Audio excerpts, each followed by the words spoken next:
Hello dear student, मजा में आशो बधा। केमिस्ट्री नो आज तो आपनो लेक्चर संतुलन चैप्टर में आगळ वधी। तो छेल्ले आपणे संतुलन में Kp is equal to Kc RT raised to delta n of G आ संबंध जोयेलो।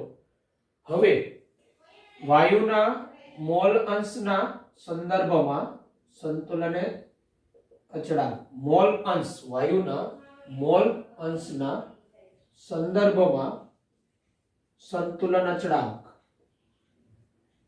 એટલે આપણે x વાયુના મોલ અંશને ધ્યાનમાં લઈને દર્શાવીએ તો kx બોલાય એને kx xc એટલે c જે વાયુ છે એના મોલ અંશ raise to c x d જે વાયુ છે એના મોલ અંશ રેઝ ટુ d ટૂંકમાં વાયુના મોલ અંશના સંદર્ભમાં સંતુલન અચળાંક દર્શાવે એટલે સાંદ્રતા મોલ અંશમાં આપણે લઈએ x a raise to a x b raise to b આ આપણે કહી શકીએ। પણ આપણે જાણીએ છીએ ડાલ્ટનના આંશિક દબાણના નિયમ મુજબ ડાલ્ટનના આંશિક દબાણના નિયમ પરથી ડાલ્ટનના આંશિક દબાણના નિયમ પરથી કોઈપણ વાયુનું આંશિક દબાણ P વાયુ એટલે A વાયુના મોલ અંશ ઇન્ટુ P ટોટલ બરાબર થાય। જે તે વાયુના મોલ અંશ ઇન્ટુ P ટોટલ બરાબર થાય જે તે વાયુનું આંશિક દબાણ।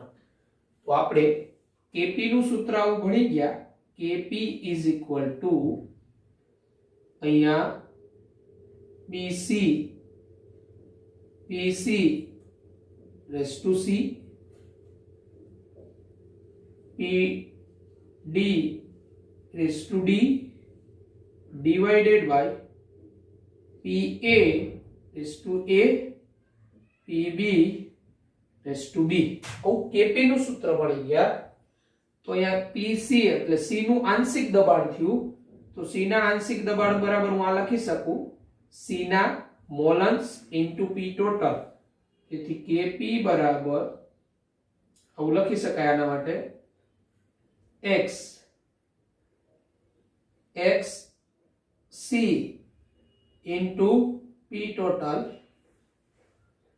x d into P total raised to c is to d divided by x a into P total એટલે a નું આંશિક દબાણ એટલે એના મોલ અંશ into P total raised to a અને x b P total raised to b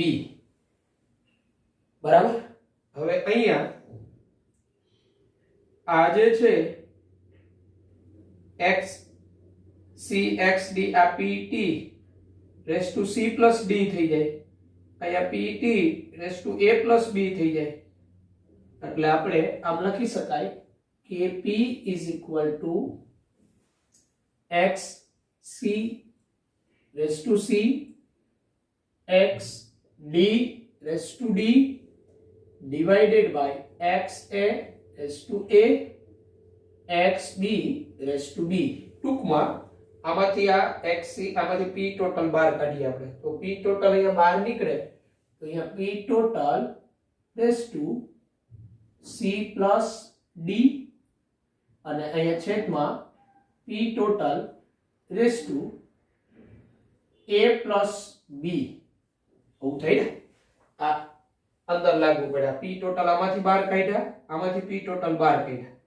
હવે જુઓ જી આ જે આવ્યું xc raised to c xd raised to small d xa raised to small a xb raised to small b આ આના બરાબર આપણે kx લખી શકીએ kx આના માટે હું અહીં લખી શકું Kp is equal to kx into આ p total બરાબર c plus d અહીંયા p total a plus b તો હું અહીંયા લખી શકું p total અહીંયા ઉપર c પ્લસ ડી, આ ઉપર જાય તો આ ઘાત માઇનસ થઈ જાય ને, માઇનસ a પ્લસ b. તો c પ્લસ ડી એટલે કોના મોલ થયા? તો c પ્લસ ડી એટલે વાયુરૂપ નિપજના મોલ થયા, અને a પ્લસ b એટલે કોના મોલ થયા? વાયુરૂપ પ્રક્રિયકના મોલ થયા. એટલે આ નિપજના મોલ અને માંથી પ્રક્રિયકના મોલ બાદ કરો એટલે પ્રક્રિયા દરમિયાન મોલનો તફાવત થયો. એટલે આમ કહી શકાય Kp = Kx Pt raised to delta n of g, g for gas. આ delta n of g એટલે વાયુરૂપ નિપજના મોલ, એટલે delta n of g = c plus d વાયુરૂપ નિપજના મોલ માઈનસ વાયુરૂપ પ્રક્રિયકના મોલ. તો આ તમને Kp = Kx Pt raised to delta n of g મળે. આ Kp અને Kx વચ્ચેનો સંબંધ મળી ગયો. અહીંયા તો P ટોટલ આવે. વાયુરૂપ સાંદ્રતા તમે મોલ અંશમાં લ્યો તો Kp અને Kx વચ્ચેનો આ સંબંધ થયો. અહીંયા પણ delta n of g greater than 0 તો Kp greater than Ks, less than 0 તો Kp less than Kx, અને આ equal to 0 તો Kp = Kx. એટલે વાયુરૂપ માટે આ વાત થઈ. Kp અને Kc સંતુલન અચળાંક Kc Kp એ સાંદ્રતાનો ફેરફાર થાય તો બદલાય નહીં. બરાબર? જોઈએ હવે આગળ આમાં.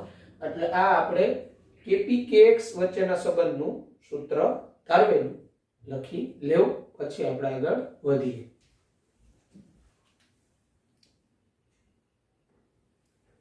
આ પ્રકારના પ્રશ્નો MCQ સ્વરૂપે પૂછાઈ ગયેલા છે.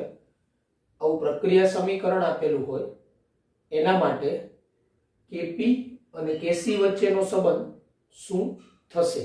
Kp Kc વચ્ચેનો સંબંધ. તો આપને બધાને ખબર છે Kp = Kc RT raised to delta n of g. હવે Kp Kc RT raised to delta n of g, અહીંયા delta n of g મેળવી લેવાનું. તો delta n of g એટલે શું છે? વાયુરૂપ નિપજના મોલ માઈનસ વાયુરૂપ પ્રક્રિયકના મોલ. વાયુરૂપ પ્રક્રિયકના mole. delta n of g વાયુરૂપ નિપજના મોલ માઈનસ વાયુરૂપ પ્રક્રિયકના મોલ. તો એ વાયુરૂપ નિપજના મોલ કેટલા? 2. વાયુરૂપ પ્રક્રિયકના મોલ કેટલા? તો અહીંયા ખાસ આ પ્રકારના સમીકરણમાં વાયુરૂપ જ અવસ્થાઓ લેવાની છે. બરાબર? તો એ 3 મોલ H2 1 મોલ N2 એટલે વાયુરૂપ પ્રક્રિયકના મોલ 4, વાયુરૂપ નિપજના મોલ 2, વાયુરૂપ પ્રક્રિયકના મોલ 4, 2 - 4 એટલે -2. આ delta n of g થયું. તો હવે આ delta n of g ની કિંમત આ સમીકરણમાં તમે મૂકી દો તો Kp = Kc RT raised to -2. તો આ Kp અને Kc વચ્ચેનો યોગ્ય સંબંધ દર્શાવતો આવી ગયો આપેલ સમીકરણ માટે. માઈનસ આને તમે આમે લખી શકો Kp = Kc RT સ્ક્વેર. તો આ આપેલ આ સમીકરણ માટેનું Kp Kc વચ્ચેના સંબંધનું સૂત્ર આવ્યું. પછી આવી જ રીતે આપણે આપેલું હોય CO plus 1/2 O2 gas gives CO2 gas. તો આના માટે Kp Kc વચ્ચેના સંબંધનું સૂત્ર. તો આના માટે delta n of g શું થાય? તો વાયુરૂપ નિપજના મોલ કેટલા? 1. વાયુરૂપ નિપજના મોલ 1 એટલે 1. વાયુરૂપ પ્રક્રિયકના મોલ આ 1 અને આ 1.5 આ હાફ છે એટલે 1.5. 1 - point એટલે -1/2.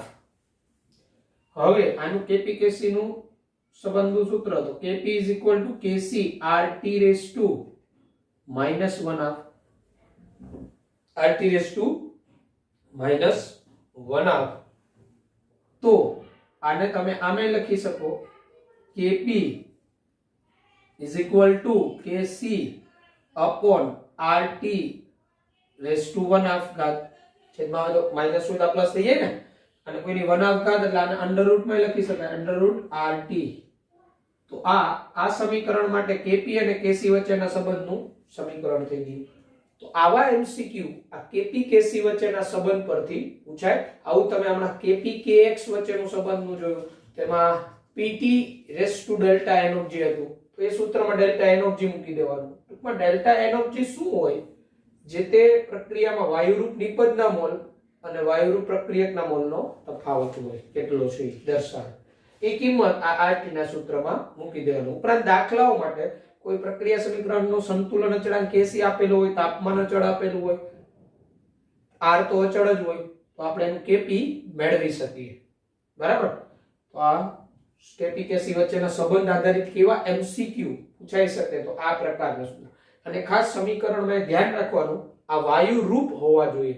એ પ્યોર સોલિડ કે લિક્વિડ સ્વરૂપ હોય તો એને અચળ તરીકે લઈ લેવાના, એને ધ્યાનમાં નહીં લેવાના. આ ડેલ્ટા એનર્જી તમને ફક્ત વાયુરૂપ નિપજના મોલ ને વાયુરૂપ પ્રક્રિયકના મોલનો જ ડિફરન્સ સૂચવે છે. એટલે આ પ્રકારના એમસીક્યુ માટે ઇમ્પોર્ટન્ટ. ઓકે, તો ત્યારબાદ આપણે આગળ વધીએ. તો Kc અને Kp એના એકમો શું હોય, જે તે સમીકરણ પરથી આપણે દર્શાવતા જઈએ. આપેલ પ્રક્રિયા સમીકરણ માટે Kc નો એકમ શું હોય, આપેલ પ્રક્રિયા સમીકરણ માટે Kp નો એકમ શું હોય. તો આવા જે આપણે પ્રશ્ન પૂછાય તો એને આપણે કઈ રીતના સોલ્વ કરીશું એની વાત કરીએ. બરાબર.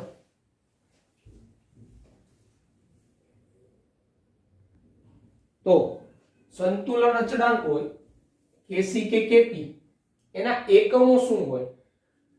તો સંતુલન અચળાંક Kc અને Kp P4 કોઈ પ્રક્રિયકોના દબાણ આપ્યા હોય સાંદ્રતા તરીકે, તો ત્યારે એને Kp તરીકે વ્યાખ્યાયિત કરાય, અને સાંદ્રતા આપી હોય તો Kc તરીકે વ્યાખ્યાયિત કરાય.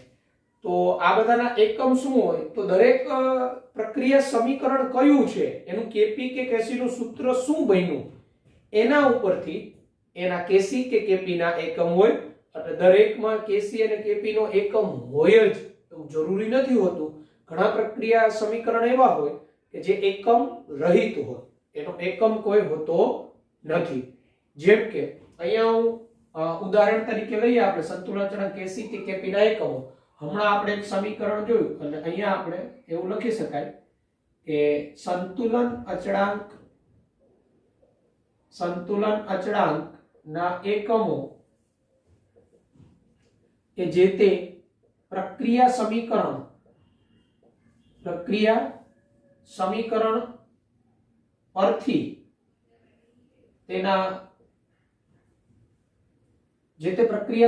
પરથી તેના સંતુલન અચળાંકનું સૂત્ર શું આવે, સંતુલન અચળાંકનું સૂત્ર શું આવે તેના પર આધાર રાખે, શું આવે તેના પર આધાર રાખે. બરાબર. સંતુલન અચળાંકનું સૂત્ર શું આવે એના ઉપર આધાર રાખે. સંતુલન અચળાંક ઓલવેઝ એને એકમ હોય જેવું જરૂર નથી. ઘણી વખત સંતુલન અચળાંક એકમ રહિત પણ હોય, એવું પણ સમીકરણ હોય. તો આપણે ઉદાહરણ તરીકે લઈએ. હમણાં આપણે જોયું હતું N2 + 3H2 gives 2NH3. આપને આના સાંદ્રતા આપેલી હોય, સાંદ્રતા, તો આનું Kc નું સૂત્ર આવું થાય, Kc is equal to અહીંયા એમોનિયાની સાંદ્રતા નો વર્ગ છેદમાં N2 ની સાંદ્રતા into H2 ની સાંદ્રતાનો ક્યુબ. Kc નું સૂત્ર આપણે Kc સ્વરૂપે લખ્યા, આની સાંદ્રતા આપી હોય તમને મોલ પ્રતિ લિટરમાં. તો હવે આનો એકમ આપણે કેવો છે, તો ચાલો આ એમોનિયા છે, એમોનિયા એની સાંદ્રતા છે. તો આ સાંદ્રતા તમારી દાખલા તરીકે મોલ પ્રતિ લિટરમાં હોય. તો અહીંયા આપણે દર્શાવીએ, અહીંયા મોલ પ્રતિ લિટર, મોલ ઇન્ટુ લિટર ઇનવર્સ નો સ્ક્વેર ડિવાઇડેડ બાય N2 એટલે mole into litre inverse H2 ની સાંદ્રતા મોલ ઇન્ટુ લિટર ઇનવર્સ નો ક્યુબ, સાંદ્રતા મોલ પ્રતિ લિટરમાં મોલારિટીમાં હોય તો અહીંયા મોલ ઇન્ટુ લિટર ઇનવર્સ નો વર્ગ થયો, અહીંયા મોલ ઇન્ટુ લિટર ઇનવર્સ ની 1 ઘાત, અહીંયા મોલ ઇન્ટુ લિટર ઇનવર્સ ની 3 ઘાત, એટલે આ શું થાય અહીંયા એવું થઈ જાય ને mall into litre inverse square છેદમાં મોલ ઇન્ટુ લિટર ઇનવર્સ ની 4 ઘાત, અહીંયા 4 છે અહીંયા 2 છે તો અહીંયા છેદમાં 2 વધે પછી અને એ ઉપર જાય તો -2 થઈ જાય ને, તો શું થઈ જવાનું 1 upon mole into litre inverse નો અહીંયા સ્ક્વેર. આમ આપેલ આ પ્રક્રિયા સમીકરણ માટે આમ Kc નો એકમ મોલ ઇન્ટુ લિટર ઇનવર્સ ની -2 ઘાત, એટલે કે અથવા આમે લખાય અથવા આ -2 અંદર દાખલ કરો તો મોલ ઇનવર્સ 2 લિટર સ્ક્વેર. આ એમોનિયા ની આ જે સમીકરણ છે એના માટે આ Kc નો એકમ થાય. હવે Kp લઈએ તો દબાણ તમારું વાતાવરણમાં હોય કે બહાર એકમમાં હોય જે મુજબ હોય એ મુજબ Kp નો એકમ થાય. આનું Kp નું સૂત્ર શું થાય તો આનું Kp બરાબર P of NH3 એટલે એમોનિયાનું આંશિક દબાણ નો વર્ગ છેદમાં Pn2 into PH2 નો ક્યુબ.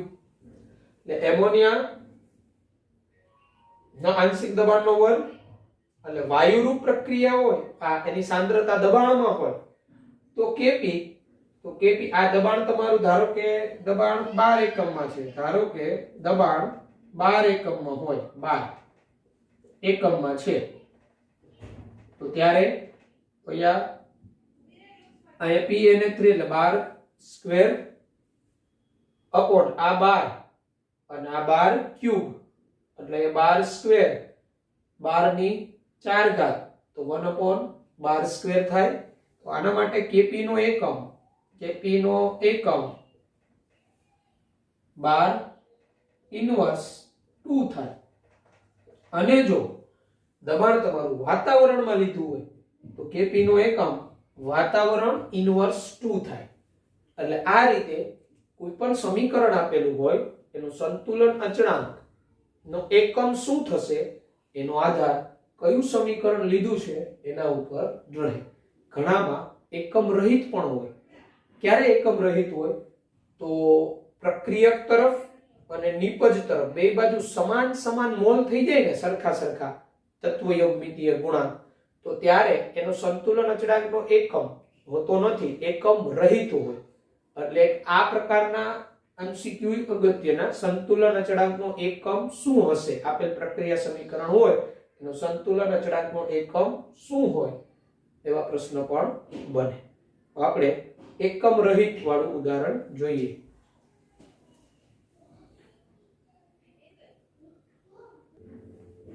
જેમ કે H2 plus I2 gives 2HI.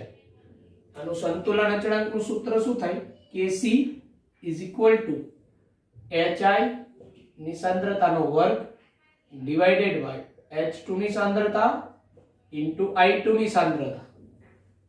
બરાબર, સાંદ્રતા આપેલી હોય તો આનો Kc નો એકમ Kc એકમ રહિત હોય. શા માટે? HI ની સાંદ્રતા મોલ પ્રતિ લિટર નો સ્ક્વેર છેદમાં મોલ પ્રતિ લિટર, આ મોલ પ્રતિ લિટર એટલે મોલ પ્રતિ લિટર નો સ્ક્વેર થયો જશે તો આ એકમ રહિત હોય.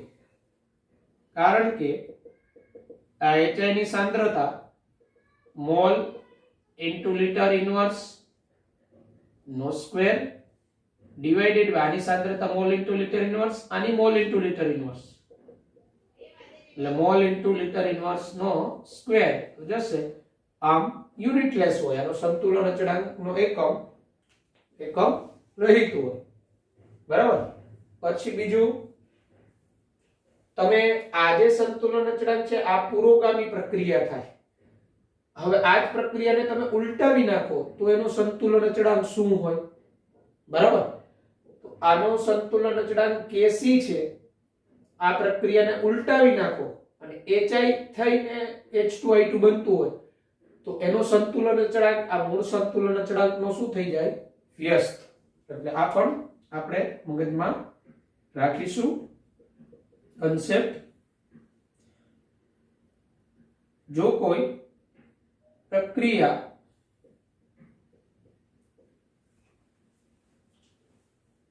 નો સંતુલન અચળાંક Kc હોય, જો કોઈ પ્રક્રિયાનો સંતુલન અચળાંક Kc હોય અને આ પ્રક્રિયા ઉલટાવી નાખીએ, આ પ્રક્રિયા ઉલટાવીને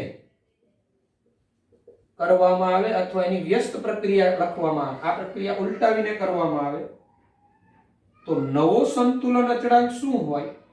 તો નવો સંતુલન અચળાંક Kc શું હોય? તો એ મૂળભૂત જે સંતુલન અચળાંક હોય એનો વ્યસ્ત હોય. એટલે તમારો મૂળભૂત સંતુલન અચળાંક Kc હતો જે તે પ્રક્રિયાનો, એ પ્રક્રિયાને હવે ઉલટાવી નાખીએ તો નવો સંતુલન અચળાંક Kc શું થાય? 1/Kc. ઉદાહરણ તરીકે આના માટે જ લઈએ આપણે. આનો સંતુલન અચળાંક શું છે? આ H2+I2 gives 2HI નો સંતુલન અચળાંક શું છે? Kc. બરાબર. હવે આને ઉલટાવી નાખીએ. આ પ્રક્રિયાને હું ઉલટાવી નાખું એટલે આ રીતના કરી નાખું 2HI H2+I2. તો હવે આનો સંતુલન અચળાંક શું હશે? એને આપણે કહી દઈએ Kc. તો Kc શું આવે? H2 ની સાંદ્રતા into I2 ની સાંદ્રતા ડિવાઇડેડ બાય HI ની સાંદ્રતાનો વર્ગ. આ બેની સાંદ્રતાનો ગુણાકાર અને અહીંયા બેમાં સહગુણક અહીંયા 1 છે, અહીંયા 1 છે એટલે આની સાંદ્રતાની ઘાતાંક 1, આની સાંદ્રતાની ઘાતાંક 1 થાય છેદમાં HI ની સાંદ્રતાનો વર્ગ, અહીંયા સહગુણક 2 છે. તો આ જે મૂલ્ય આવ્યું, આ મૂલ્ય એ આનું વ્યસ્ત આવ્યું. જો બરાબર.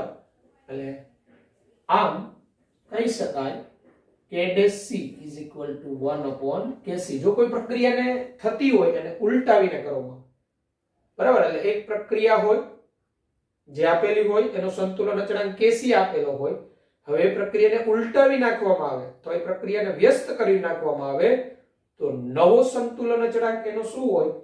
તો મૂળભૂત સંતુલન અચળાંકનો વ્યસ્ત હોય. આવા દાખલાઓ ગણવામાં એમાં આપણે ઉપયોગી થશે. તમને એમ કીધું હોય કે H2+I2 gives 2HI, આ પ્રક્રિયા માટેનો Kc 9 છે, 9. હવે તો પ્રક્રિયા ઉલટાવી નાખવામાં આવે કે 2HI gives H2+I2, તો એનો સંતુલન અચળાંક શું થાય? તો જવાબ આવે 1/9. પ્રક્રિયા ઓબ્ઝર્વ કરવાની કે આપેલા પ્રક્રિયા છે એની આ વ્યસ્ત જ છે, બીજું કંઈ નથી કર્યું. નવો સંતુલન અચળાંક મૂળભૂત જે સંતુલન અચળાંક હોય એનું વ્યસ્ત થઈ જાય. કે પછી જો કોઈ પ્રક્રિયા સમીકરણને કોઈ સંખ્યા વડે ગુણવામાં આવે, કોઈ પ્રક્રિયા સમીકરણને કોઈ સંખ્યા વડે ગુણવામાં આવે n સંખ્યા વડે, તો નવો સંતુલન અચળાંક શું થઈ જાય? તો નવો સંતુલન અચળાંક મૂળભૂત જે સંતુલન અચળાંક હોય એની ઘાત જેટલો, એની ઘાત થઈ જાય. જો કોઈ n સંખ્યા વડે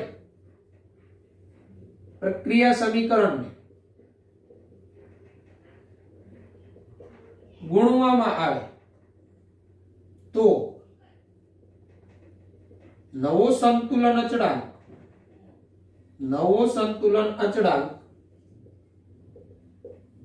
નીચે મુજબ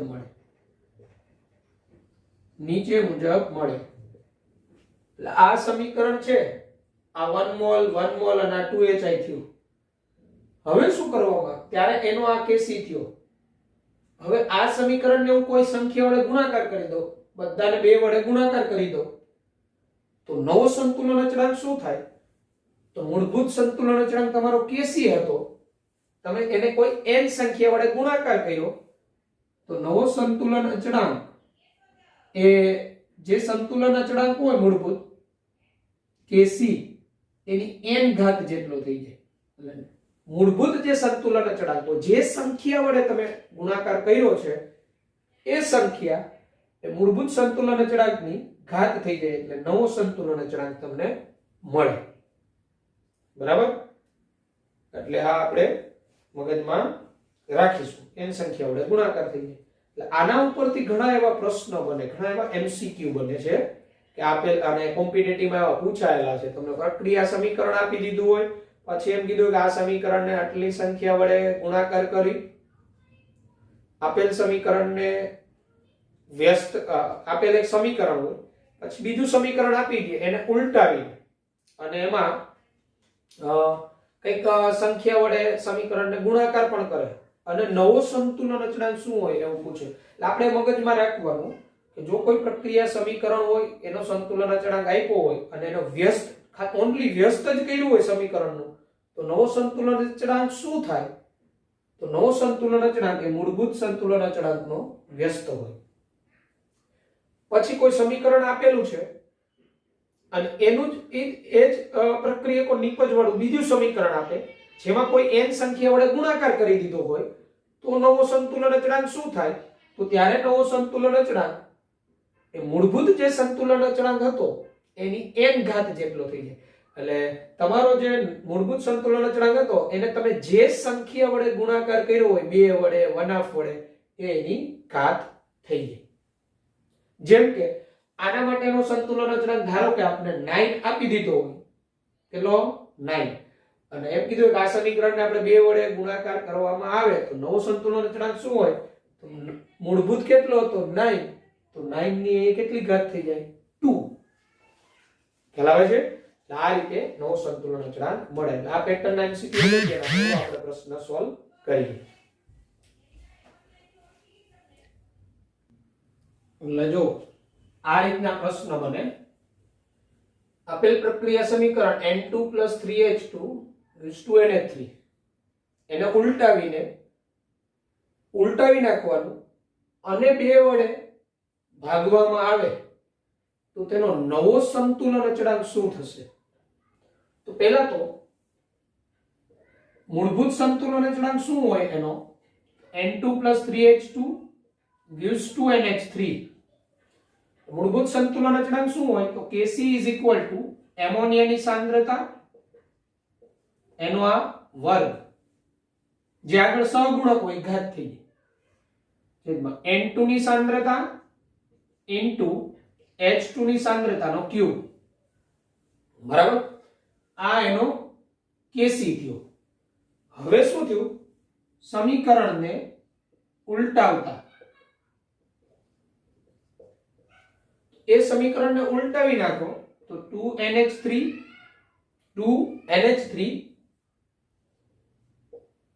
gives N2 plus 3H2. ઉલટાવી નાખવાનું.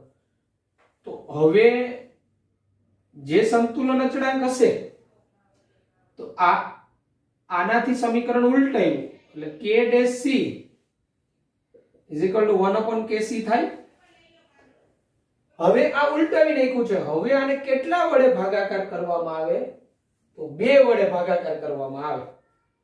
તો આને 2 વડે ભાગાકાર કરવામાં આવે, બરાબર? તો આપણે તો આખું જ લઈએ, આખા K' C ઉલટાવીને કીધું. હવે આખા સમીકરણને 2 વડે ભાગાકાર કરવામાં આવે તો નવો સંતુલન અચળાંક શું થઈ જાય? તો નવો સંતુલન અચળાંક એ આ જે સંતુલન અચળાંક જે છે આ K' C કેટલા વડે સમીકરણને આપણે ભાગાકાર કર્યો? 2 વડે. સંખ્યા 2 વડે ભાગાકાર કર્યો એટલે આપણે એમ કહેવાય ને 1/2 વડે ગુણાકાર કર્યો. 2 વડે આને ભાગવું એટલે 1/2 વડે ગુણાકાર કર્યો. તો હવે એ તમારો K' C શું થઈ જાય? આમ K' C = 1/2. K' C = 1/2 એનો અર્થ k dash c is equal two under route 1 upon kc. તો આનો જવાબ આ. તો શું કર્યું? આ મૂળભૂત સમીકરણ એનો સંતુલન અચળાંક kc એને ઉલટાવી નાખ્યો અને નવો સંતુલન અચળાંક આ કે ઉલટાવી નાખ્યો ને પછી ગુણાકાર કર્યો. કેટલા વડે? 1/2 વડે. 2 વડે તમે ભાગો કે 1/2 વડે ગુણાકાર કરો આખા સમીકરણને, એ જ થવાનું. બરાબર? તો નવો સંતુલન અચળાંક તમારો એ શું આવ્યો? તો k dash c is equal two under route 1/kc. આવું થાય. અને એ આપણે સાબિત કરવું હોય તોય થઈ જાય. બરાબર? આ 1/kc થાય. હવે આ સમીકરણને તમે 1/2 વડે ગુણાકાર કરો. બરાબર? 1/2 વડે ગુણવાથી તો આ એમોનિયા થઈ ગઈ. આ શું થઈ જાય? 1/2 N2. આ શું થઈ જાય? 3/2 H2. 3/2 H2. આનો સંતુલન અચળાંક આખાનો શું થઈ જાય? તો k ડબલ ડેશ c બરાબર N2 ની સાંદ્રતાની 1/2 ઘાત H2 ની સાંદ્રતાની 3/2 ઘાત છેદમાં એમોનિયાની સાંદ્રતા ની 1 ઘાત. આવું થઈ જાય. હવે આપણે અહીંયા શું કર્યું? k dash c raise to 1/2 થયું ને? k dash c raise to 1/2. k dash c શું હતું? 1/kc. બરાબર? તો 1/kc એટલે શું થાય? 1/kc એટલે આનાથી ઉલટું થઈ જાય ને. આ kc નું મૂલ્ય અહીંયા મૂકો તમે, અહીંયા આ મૂલ્ય, એટલે આ k ડેશ c તમને આવો મળે. આ N2 ની સાંદ્રતા H2 ની સાંદ્રતાનો ક્યુબ છેદમાં એમોનિયાની સાંદ્રતાનો વર્ગ. આ ઉલટાવ્યું એટલે થયું. પણ આપણે તો ઉલટાવીને 1/2 વડે શું કર્યો? ગુણાકાર. તો 1/2 વડે ગુણવાથી આપણો આ આવ્યો k. બરાબર? તો જો હવે આવી જાય ડાયરેક્ટ. જો હવે k ડેશ c 1/2 વડે ગુણાકાર કર્યો એટલે આની શું કરી નાખવી પડે? 1/2 ઘાત. આની 1/2 ઘાત એટલે આની આખાની 1/2 ઘાત થાય. આની આખાની 1/2 ઘાત એટલે 1/2 અહીંયા આવે. N2 ની 1/2 ઘાત H2 ની 3/2 ઘાત અને એમોનિયાની અહીંયા 2 તો છે ઇન્ટુ 1/2 થાય તો 2 જતા રહે એમોનિયાની. એટલે આનો જવાબ શું આવે? આ સમીકરણને ઉલટાવો અને એને 2 વડે ભાગાકાર કરો. 2 વડે ભાગાકાર અથવા 1/2 વડે ગુણવાથી નવો સંતુલન અચળાંક શું આવે? તો નવો સંતુલન અચળાંક તમારો આ આવે. k dash c is equal k double dash c is equal N2 ની 1/2 ઘાત ઇન્ટુ H2 ની 3/2 ઘાત ડિવાઇડેડ બાય એમોનિયાની સાંદ્રતા. એટલે બંનેને ધ્યાનમાં લઈ લઈએ આપણે આખાને. એટલે આપણું આ સમીકરણ ફાઇનલ મળે. જવાબ આપણો આવે ફાઇનલ આન્સર. ખાલી એમ કીધું હોત ઉલટાવવાથી મળતું સમીકરણ, તો ઉલટાવવાથી મળતું સમીકરણ તો એ આ હોત. બરાબર? અને 1/2 વડે ગુણવાથી ઉલટાવી અને 1/2 વડે ગુણવાથી એટલે આ ઉલટાવી નાખ્યું, 1/2 વડે ગુણાકાર કરી દીધો એટલે આ સમીકરણ બન્યું. તો નવો k ડેશ c શું આવ્યો તમારો? આ મળે N2. એટલે અહીંયા આ જે k ડેશ c છે, k ડબલ ડેશ c, એને અથવા ખાલી એક જ તમારે રાખવું હોય k ડેશ c ફાઇનલ. બરાબર? તો આ બધું અહીંયા મેં સમજાવવા માટે તમને આ લખેલું ડાયરેક્ટ અહીંયા જ આવી જાવ. ઉલટાવી નાખ્યું, 1/2 વડે ગુણાકાર કરી દીધો. બરાબર? તો ફાઇનલ આ જે સમીકરણ આવ્યું તો મૂળભૂત તમારો જે kc હતો એમાં શું થયું? ઉલટાવી નાખ્યું અને એની કેટલી ઘાત થઈ જાય? 1/2 ઘાત થઈ જાય. બરાબર? એટલે આને તમે આ સંબંધને આમે લખી શકો k double dash c is equal two k double dash c is equal to 1/kc 1/kc અને એ આખાની 1 જે kc મળે તમારું એની આખાની 1/2 ઘાત બરાબર પડે. k double dash c is equal to 1/kc raise to 1/2 total. તો આનો લખો તો એટલે આખું તમને જે પ્રેક્ટિસ થશે પછી તમે લખી શકશો. શું કર્યું? અને ઉલટાવી નાખ્યું એટલે આ ઉલટાઈ ગયું. પછી કેટલા વડે ભાગવાના હતા? 2 વડે. 2 વડે ભાગી નાખ્યા. 2 વડે ભાગવા એટલે 1/2 વડે. તો તમારો k ડબલ ડેશ શું આવ્યો? n2 ની 1/2 ઘાત h2 ની 3/2 ઘાત ઇન્ટુ એમોનિયાની સાંદ્રતા. મૂળભૂત શું હતો તમારો? Kc આ હતો. તો આ સમીકરણ આ સમીકરણમાં શું ફેર આવ્યો? તો અહીંયા આની તમે 1/2 ઘાત કરી નાખો, ઉલટાવ્યું અને 1/2 વડે ગુણાકાર કર્યો. તો ઉલટાવો એટલે આના કરતા નવો વ્યસ્ત થઈ જાય અને 1/2 વડે ગુણાકાર કર્યો એટલે જે સંખ્યા વડે તમે ગુણાકાર કર્યો એ એની ઘાત થઈ જાય. આ રીતના આવા પ્રશ્નો પૂછે તો આવડવા જોઈએ.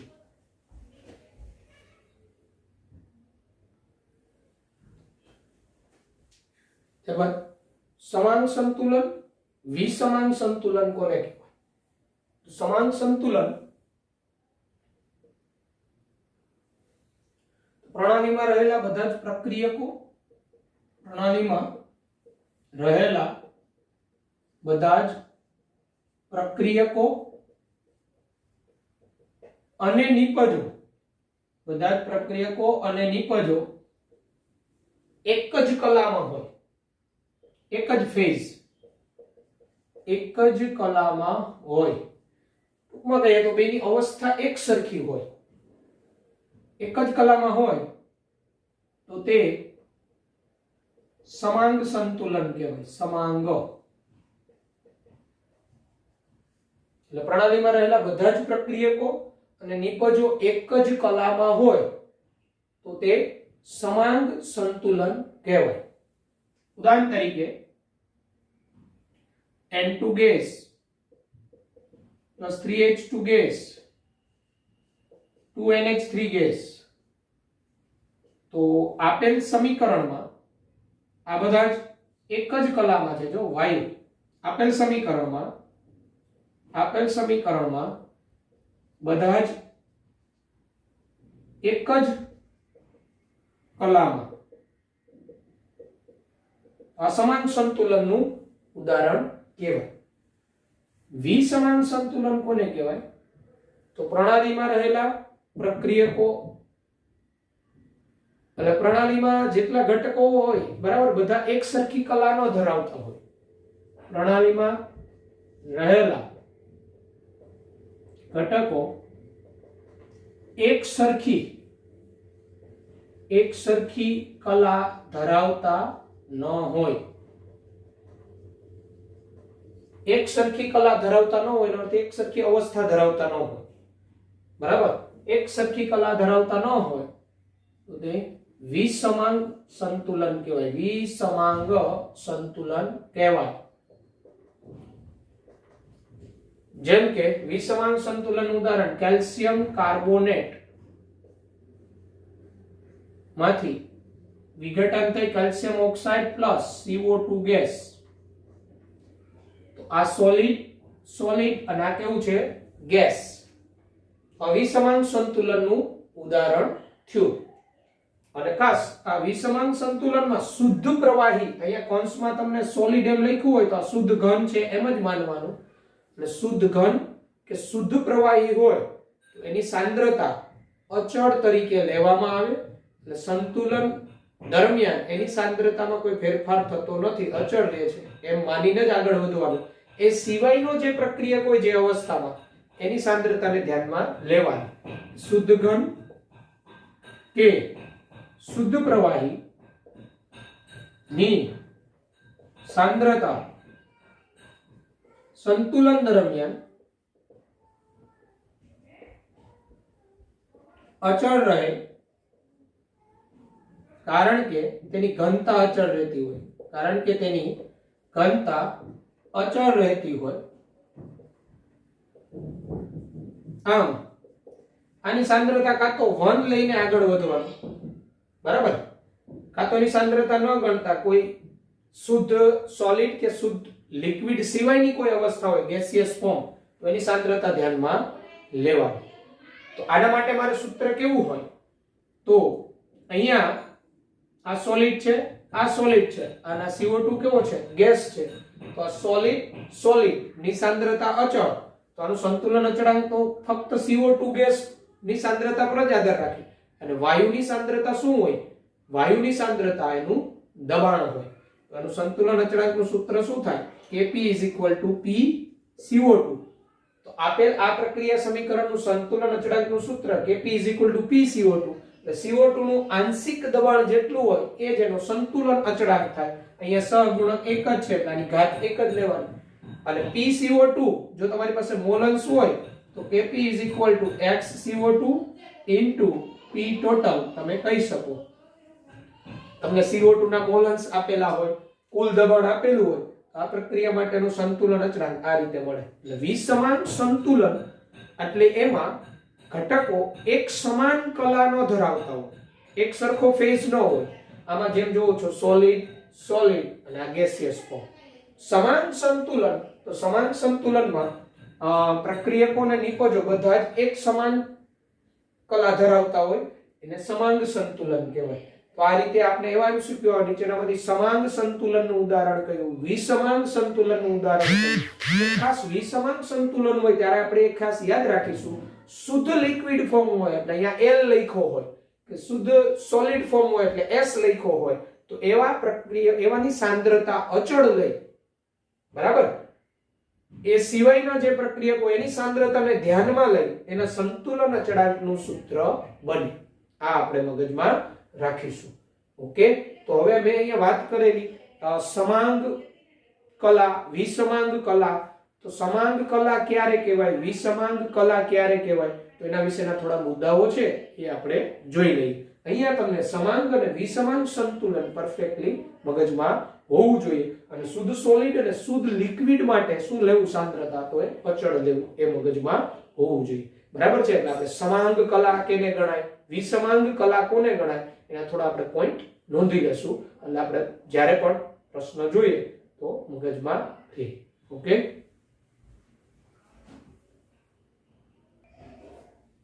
તો કલા ની અંદર શું જોવે, ધ્યાન રાખવાનું, વાયુઓનું મિશ્રણ, કોઈ વાયુઓનું મિશ્રણ હોય ને તો એ એક કલા જ કહેવાય, એક ફેઝ કહેવાય. સંપૂર્ણ મિશ્ર થતા પ્રવાહીઓ એક કલા જ કહેવાય. સંપૂર્ણ મિશ્ર થતા પ્રવાહીઓ એક જ કલા કહેવાય. વાયુઓનું મિશ્રણ હોય એક કલા જ કહેવાય. બે જુદા જુદા ઘન પદાર્થો એને જુદી જુદી કલા કહેવાય. બે જુદા જુદા ઘન પદાર્થો તો એ જુદી જુદી કલા કહેવાય.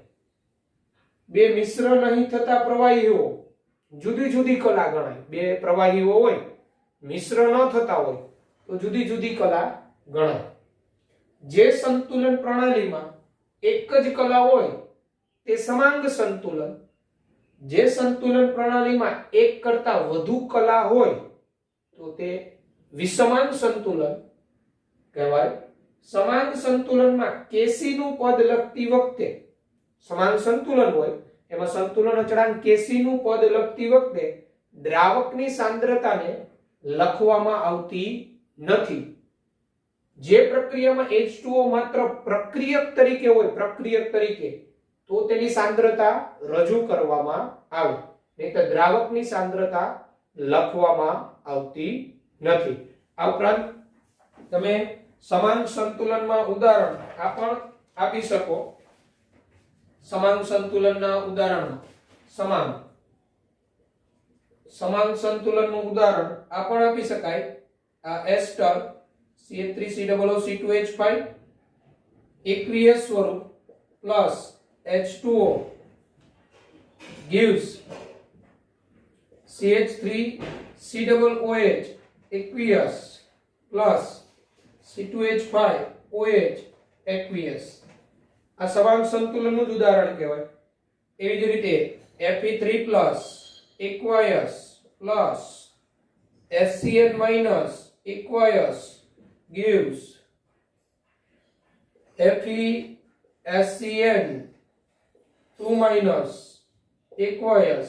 આ સમાન સંતુલનના જ ઉદાહરણ કહેવાય. સમાન દ્રાવણ કલામાં હોય પ્રક્રિયકોને નિપજો. બરાબર, આ બધા સમાંગ કલાના જ ઉદાહરણ છે. આ એસ્ટર aqueous H plus H2O liquid, acetic acid aqueous plus ethanol aqueous સમાંગ સંતુલનનું ઉદાહરણ, આ પણ સમાંગ સંતુલનનું ઉદાહરણ, બરાબર. વિસમાંગ સંતુલનના ઉદાહરણો હોય એમાં સોલિડ, લિક્વિડ એવા ફોર્મ આવતા હોય. પણ એમાં સોલિડ અને લિક્વિડની સાંદ્રતા કેવી લેવામાં આવે? અચળ, કારણ કે ઘન, શુદ્ધ ઘન સ્વરૂપ કે શુદ્ધ પ્રવાહી સ્વરૂપે એની ઘનતા લગભગ અચળ જ રહેતી હોય, બદલાતી ન હોય, એટલે પ્રક્રિયા દરમિયાન એની સાંદ્રતા લગભગ અચળ જ રહેવામાં આવે. તો બાકીની હવે પછી વાત કરીશું આપણે વિસમાંગ સંતુલન વાળા ઉદાહરણ લઈ, એમાં આપણે સંતુલન અચળાંકનું સૂત્ર મેળવતા શીખીશું પછીના લેક્ચરમાં. આજના લેક્ચરમાં અહીંયા સુધી રાખીએ, પછી આગળ વધીશું. Okay, good bye, take care.